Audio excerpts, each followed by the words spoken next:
말씀과 함께하는 따뜻한 오늘 큐티온. 제자들이 떡 가져오기를 잊었음에 배에 떡 한 개밖에 그들에게 없더라. 예수께서 경고하여 이르시되 삼가 바리새인들의 누룩과 헤롯의 누룩을 주의하라. 이는 우리에게 떡이 없음이로다. 너희가 어찌 떡이 없음으로 수군거리느냐? 아직도 알지 못하며 깨닫지 못하느냐? 너희 마음이 둔하냐? 너희가 눈이 있어도 보지 못하며 귀가 있어도 듣지 못하느냐? 또 기억하지 못하느냐? 내가 떡 5개를 5,000명에게 떼어줄 때 조각 몇 바구니를 거두었더냐? 12이니이다. 또 7개를 4,000명에게 떼어줄 때 조각 몇 광주리를 거두었더냐? 7이니이다. 아직도 깨닫지 못하느냐? 벳세다의 이름에 사람들이 맹인 한 사람을 데리고 예수께 나와 손대시기를 구하거늘 예수께서 맹인의 손을 붙잡으시고 마을 밖으로 데리고 나가사 눈에 침을 뱉으시며 그에게 안수하시고 무엇이 보이느냐? 사람들이 보이나이다. 나무 같은 것들이 걸어가는 것을 보나이다. 이에 그 눈에 다시 안수하심에 그가 주목하여 보더니 나아서 모든 것을 밝히 보는지라. 예수께서 그 사람을 집으로 보내시며 마을에는 들어가지 말라 하시니라. 1월 22일 월요일 말씀과 함께하는 따뜻한 오늘 큐티온을 기도로 시작합니다. 사랑의 하나님 감사합니다. 오늘도 새날을 허락하시고 말씀으로 살게 하시니 감사합니다. 매일의 반복된 삶 속에서도 주의 말씀을 잊지 않게 하시고 주님과 동행하는 기쁨으로 살아갈 수 있도록 도와주세요. 하루하루가 바쁜 이 시대 속에서 거룩한 청년으로 살아갈 수 있도록 힘주시고 세상에 휩쓸리는 게 아니라 세상 가운데 주의 자녀로 힘있게 살아갈 수 있도록 도와주세요. 오늘 주신 말씀이 오늘의 삶으로 살아갈 수 있도록 도와주세요. 감사합니다. 예수님의 이름으로 기도드립니다. 아멘. 오늘의 말씀은 마가복음 8장 14절에서 26절의 말씀입니다. 크게 2가지로 나눠집니다. 예수님께서 제자들을 향하여 바리새인들과 헤롯의 누룩을 주의하라는 말씀과 벳세다에서 앞을 못 보는 자를 치유하신 사건입니다. 먼저 바리새인들과 헤롯의 누룩을 주의하라고 하신 말씀을 보면 예수님과 제자들은 지금 배 위에 있는 것을 알 수 있습니다. 배 위에 있다는 것을 보아서는 미리 짐을 실어 놓지 않으면 물건들을 구할 수 없는 상황입니다. 그런데 제자들은 떡을 가져오는 걸 잊어버렸습니다. 그래서 배 안에는 한 개의 떡밖에 없는 상황이었습니다. 제자들로서는 예수님께 드릴 떡과 자신들도 먹을 떡을 챙겨오지 못했습니다. 제자들은 떡을 챙기지 못해서 지금 떡이 한 개밖에 없다는 생각을 막 하고 있는 상황이었을 것입니다.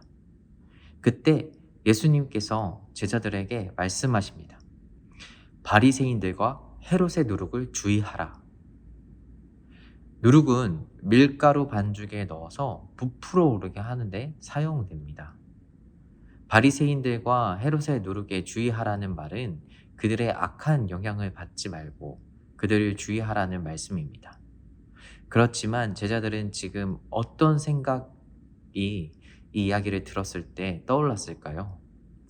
누룩이라는 말을 듣고 떡 이야기를 하신다고 들었을 것입니다. 그래서 제자들은 서로 우리에게는 떡이 없는데 하고 이런 이야기를 나누고 있습니다. 예수님께서는 이런 반응을 보이는 제자들을 보고 어떤 마음이 드셨을까요?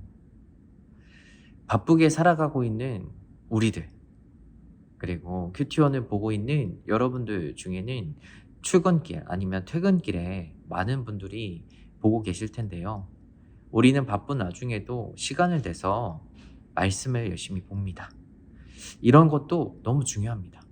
하지만 말씀을 제대로 읽지 못한다면, 말씀을 스치듯이 읽기만 한다면 우리에게 주어지는 그 말씀들이 제자들과 같지 않을 수 있을까요?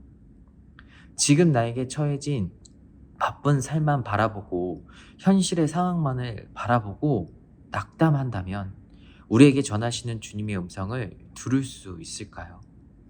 제자들은 현실 상황만 바라보고 있었습니다. 그저 지금 떡이 없다는 생각만 하고 있을 뿐입니다. 예수님께서는 떡 이야기를 하신 게 아니었습니다. 제자들에게 전하시고 싶으셨던 말씀이 있으셨던 겁니다.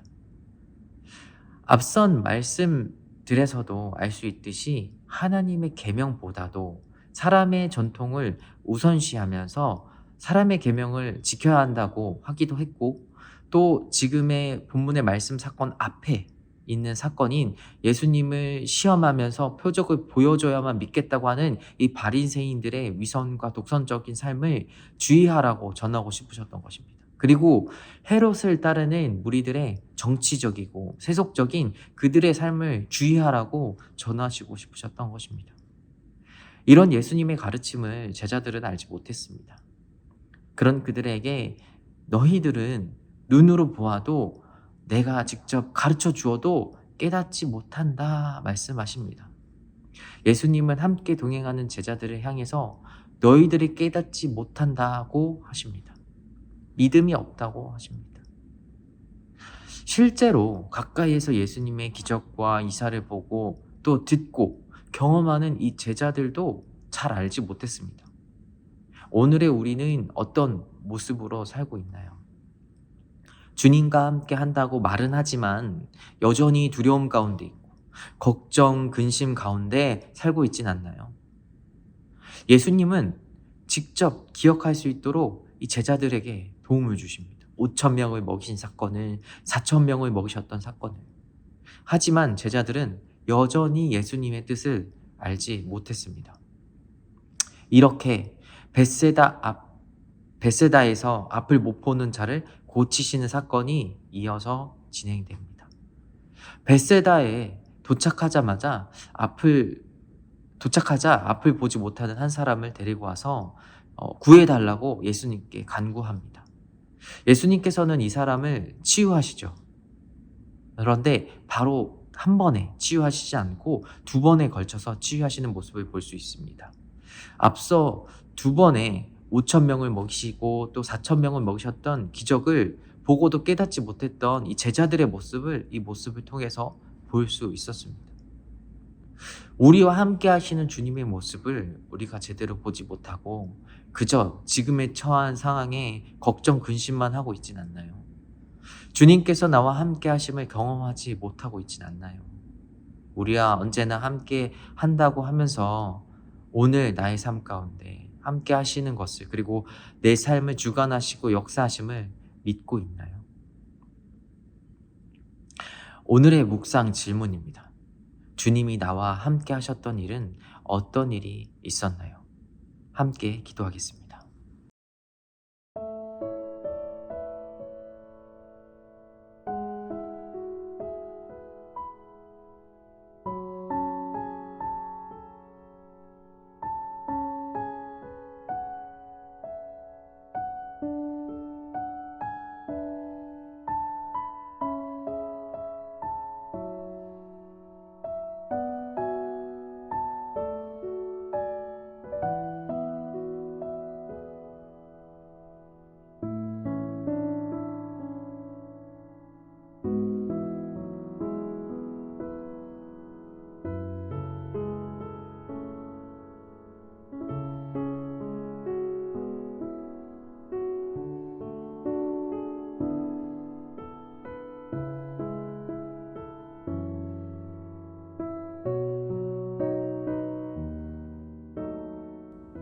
사랑해 주님 감사합니다. 오늘도 말씀을 묵상하며 하루를 살아갑니다.